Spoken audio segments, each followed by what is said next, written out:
जी चलिए, आज प्रेमचंद को पढ़ते हैं। ये इग्नू के MSD 3 सिलेबस में जो हमारा कहानी वाला सेक्शन है उसमें आपके काफ़ी काम आएगी, और प्रेमचंद की कहानी की नोट्स वैसे भी आपको आपके लिए हिंदी साहित्य से हैं तो इम्पोर्टेंट हैं। ठीक है, तो पहले हम देख लेते हैं प्रेमचंद किस युग में आते हैं। प्रेमचंद प्रसाद युग जो था 1915 के बाद का, 1915 से 1936 तक का युग था। तो उसमें जो है 1910 तक तो प्रेमचंद, जयशंकर प्रसाद ये लोग अपनी अपनी कहानियाँ लिख ही रहे थे, लेकिन 1915 से क्या हुआ, इनकी शैली जो है इतनी परिपक्व होती गई कि इनके नाम से एक नए युग की पहचान की गई। ठीक है, तो प्रेमचंद ने सामाजिक यथार्थ की परंपरा को विस्तार दिया, जबकि प्रसाद प्रसाद ने क्या किया, व्यक्ति की अनुभूतियों और उनके मनोवैज्ञानिक सत्यों को, आप स्कंदगुप्त वगैरह में, कामायनी में देख सकते हैं, उन मन की, व्यक्ति की मन की अनुभूतियों और उनके मनोवैज्ञानिक सत्यों को कहानी का विषय बनाया। ठीक है, और अब फिर ये आप देख सकते हैं प्रेमचंद पर गांधीवाद का भी काफ़ी प्रभाव रहा है। उनमें हृदय परिवर्तन, सत्याग्रह, हिंसा, इन सब के प्रति जो लगाव है वो गांधीवाद की विचारधारा के प्रति समर्पण के कारण ही है। और जयशंकर प्रसाद में ये प्रभाव सीधे तौर पे नहीं है, लेकिन जो व्यक्ति की निजता जैसा विषय है उसमें थोड़ा बहुत हमें अच्छा, ये सरसरी तौर पे ये गांधीवादी विचारधारा के थोड़ा विपरीत नज़र आता है, क्योंकि गांधीवाद जो है, गांधी जी जो है अध्यात्मवाद और व्यक्तिवाद में आस्था रखते थे। तो प्रसाद और गांधी के बीच गहरे स्तर पर समानताएं हालांकि खोजी जा सकती हैं, क्योंकि अध्यात्मवाद और व्यक्तिवाद ये प्रसाद का भी दर्शन के केंद्र में रहा हुआ है। ठीक है, तो कहानीकार प्रेमचंद को अगर हम देखें तो प्रेमचंद की जो पहली कहानी थी वो संसार का सबसे अनमोल रत्न 1907 में उर्दू की पत्रिका ज़माना में छपी थी। ठीक है, ये वो दौर था जब किशोरीलाल गोस्वामी, माधवराव सप्रे, ये माधवराव सप्रे वही है जिन्होंने हिंदी की पहली कहानी एक टोकरी भर मिट्टी लिखी है। ठीक है, बंग महिला, इस दौरान वो प्रेमचंद भी लिख रहे थे। प्रेमचंद ने अपने, बोला जाता है, अपने 30 वर्षों के रचना काल में लगभग 300 कहानियां लिख डाली। ठीक है, और जिन्हें बाद में मानसरोवर के 8 खंडों में संकलित किया गया। एक वाक्य में कहें अगर, तो प्रेमचंद का आगमन हिंदी साहित्य के इतिहास में विकास का एक चरण नहीं है, वो एक छलांग है, क्योंकि 30 साल में ही उन्होंने बिल्कुल कर्म भूमि ही नहीं बदली, कायाकल्प कर दिया वाला ये सेंटेंस जो आप अपने एग्जाम में या कहीं पर लिख सकते हैं। तो प्रेमचंद की कहानी यात्रा को हम 2 चरणों में बांट सकते हैं, मतलब उनका लेखन किस तरह का रहा, उसमें कैसा प्रभाव रहा। तो पहला चरण 1907 से 25 मान लिया जाता है, और दूसरा 1925 से 1936 के दौर की कहानियाँ। ठीक है, अब शुरुआती दौर पे हमें पता है गांधीवाद का उस दौरान पर प्रभाव रहा, और वो, और ये आदर्शवाद, ये आदर्शोन्मुख यथार्थवाद को का चरण कहा जाता है 1907 से 1925। और आपने देखा उनके सारे उपन्यास में भी कर्मभूमि, प्रेमाश्रम जो हैं उनमें भी आदर्शवाद का पुट जो है काफ़ी हावी रहा, और वो जाकर गोदान में ही टूट पाया, होरी की मृत्यु से टूट पाया। तो उस चरण में उन पर आदर्शवाद इन सब का प्रभाव था, और उस दौरान वो पंच परमेश्वर, बड़े घर की बेटी, बूढ़ी काकी जैसी कहानियां लिख रहे थे। और प्रेम 1925 के आसपास क्या होता है, प्रेमचंद पे आदर्शवाद का प्रभाव क्षीण होने लगता है। अब कितनी देर तक आदर्शवादी रहेगा इंसान, तो उनकी कहानी में क्या हुआ, यथार्थ जो है एक सघन और नंगे रूप में साहस जुटाने लगता है। यहाँ कहानियां यथार्थ से आरंभ होकर यथार्थ में ही खत्म हो जाती है, और इसका चरम रूप आप कथा, कफन और सदगति, पूस की रात में आप देख सकते हैं। पूस की रात में तो उन्होंने किसान की किसानी ही छुड़वा दी।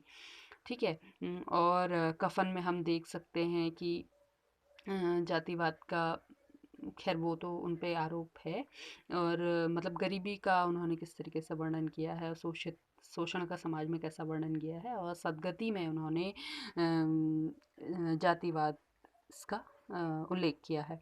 ठीक है, उनके पहले चरण की कहानी अगर देख लें तो मैंने आपको बता दिया, पंच परमेश्वर, बड़े घर की बेटी, मंत्र, बूढ़ी काकी और मुक्ति पथ।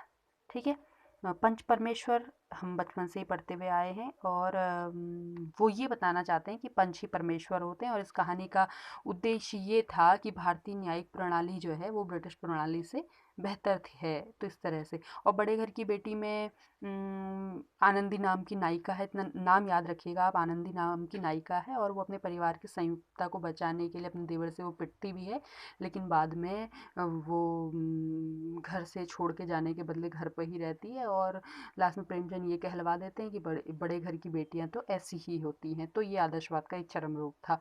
मंत्र कहानी देखेंगे, ये एक डॉक्टर की कहानी है जो अपनी व्यक्तिगत सुखों के लिए सामाजिक दायित्वों को भूल जाता है। वो टेनिस खेलने के लिए जा रहा होता है और अपने आनंद के लिए गरीब बच्चे का इलाज करने से मना कर देता है, और बाद में जब डॉक्टर के बच्चे को सांप काट लेता है तो वही गरीब व्यक्ति उसे बचाता है, और डॉक्टर के पश्चाताप और हृदय परिवर्तन से कहानी की समाप्ति होती है। बूढ़ी काकी में हमें पता है कि बूढ़ी काकी का जो बेटा और बहू हैं वो अपने बॉस के सामने अपनी माँ को पहले तो प्रेजेंट नहीं करना चाह रहे होते हैं, क्योंकि उनकी माँ, उनको लगता है कि उतनी देखने में सही नहीं है, तो बॉस क्या पता नाराज़ हो जाएं और पदोन्नति ना दें। फिर बाद में जब माँ बॉस के सामने आ जाती है तो सभी लोग मिलकर उन पर हंसते हैं, मजाक बनाते हैं, और बाद में बूढ़ी माँ रोती भी है। लेकिन जब उसे पता चलता है कि उसके एक गाना गाने से उसके बेटे की पदोन्नति हो जाएगी, तो बूढ़ी काकी जो है अंत में खुश हो जाती है कि क्या क्या कि इस वजह से वो अपने बेटे के काम तो आई ही। तो यही है बहू का, सॉरी मैंने आपको ये चीफ की दावत की स्टोरी बता दी। अच्छा, बूढ़ी काकी में ये होता है कि घर में फंक्शन होता है, और चीफ की दावत तो भीष्म साहनी की है। बूढ़ी काकी में ये होता है कि अम, अ, घर में फंक्शन होता है, बूढ़ी काकी खाने के लिए ललचाती है और उनको खाना नहीं दिया जाता है। बाद में वो पत्तलों से जूठन खाती हैं, और फिर इसी वजह से बहू का हृदय परिवर्तन हो जाता है। तो ये भी एक वो है मुक्ति पथ। और ये बूढ़ी काकी पे याद रखिएगा, इस पे उन्होंने प्रेमचंद का ये वाक्य है कि बहू कहती है कि मेरे वजह से ब्राह्मणी को ऐसा खाना खाना पड़ा। तो इस पे उन पर आक्षेप भी है कि उन्होंने ब्राह्मणी शब्द का इस्तेमाल से किया। मुक्ति पथ, यह भी इस दौर की प्रतिनिधि कहानी है जिसमें एक अपराधी के हृदय परिवर्तन को प्रस्तुत किया गया है। इसका मूल भाव यहाँ गांधीवादी विश्वास है कि बुरे से बुरा व्यक्ति भी समुचित स्थितियां मिलने पर अच्छा हो सकता है। ये मुक्ति पथ में अपराधी के हृदय परिवर्तन को प्रस्तुत किया है प्रेमचंद ने। दूसरे चरण में आप देख सकते हैं अलगयोजा, ईदगाह, सदगति, शतरंज के खिलाड़ी, पूस की रात, कफन। कफन तो उनके यथार्थवाद का चरम रूप ही है। ठीक है, अलगयोजा में क्या है ग्रामीण भारत में सामाजिक सुरक्षा संयुक्त परिवार से ही मिल सकती है और किसी व्यवस्था से नहीं, ये प्रेमचंद दिखाना चाह रहे हैं, और अंत में उन्होंने संयुक्त परिवार को बचा भी लिया है। ईदगाह में क्या होता है, हम बच्चा हामिद और उसकी अमीना दादी जो हैं, उनके उन पर ये उनकी गरीबी के ऊपर ये है, और उसमें क्या है अभाव में बच्चे की मासूमियत कैसे ख़त्म हो जाती है। बदले वो खिलौने के बदले चिमटा उठा लाता है। तो ये ईदगाह में है। सदगति में क्या है, दलितों के भीतर उभरती हुई विद्रोह चेतना को प्रस्तुत किया गया है। सदगति में आप एक वाक्य पाएंगे जिसमें वो कहता है गौड़ ने चमराने में जाकर कह दिया है कि इस तरह से कि लाश को कोई नहीं उठाएगा। और तो ये एक तरह की दलितों में उभरती विद्रोह चेतना को उन्होंने दिखाया है, जो प्रेमचंद के ऊपर लगे हुए आक्षेपों को खारिज करता है कि वे दलित विरोधी नहीं है।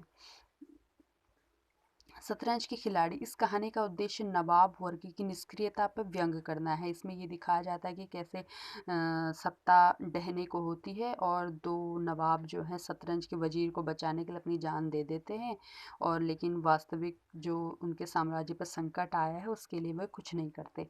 और पूस की रात में क्या है, हल्कू नाम का एक किसान है, हल्कू नाम याद रखिएगा। हल्कू जो है अपनी फसल की रक्षा करने के लिए ठंड में कुत्ते के साथ रखवाली करता है, लेकिन एक रात गायें उसका खेत चढ़ जाती हैं या तहस नहस कर देती हैं। तो वो अपनी पत्नी से कहता है कि चलो अच्छा हुआ, ठंडी रातों में जगना तो ना पड़ेगा। तो ये किसानी छूट जाती है। तो ये है। कफन में क्या है, यथार्थवाद का सर्वोच्च स्तर है। घीसू और माधव के माध्यम से वे दिखाते हैं कि भूख और गरीबी व्यक्ति को इस हद तक संवेदनहीन बना सकती है कि निकटतम व्यक्ति की मौत भी उसे विचलित ना करे।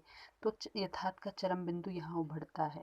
ठीक है, क्या है उसमें, जो माधव है उसकी वाइफ जो है उसकी डेथ होने, उसको वो प्रेग्नेंट होती है और डिलीवरी के टाइम पे उसका जो बच्चा होता है वो भी मर जाता है और उसकी वाइफ भी मर जाती है। और जब कफन के लिए जो पैसा जुटाते हैं उसकी वो शराब पी जाते हैं। तो ये प्रेमचंद का कहानियाँ हो गई।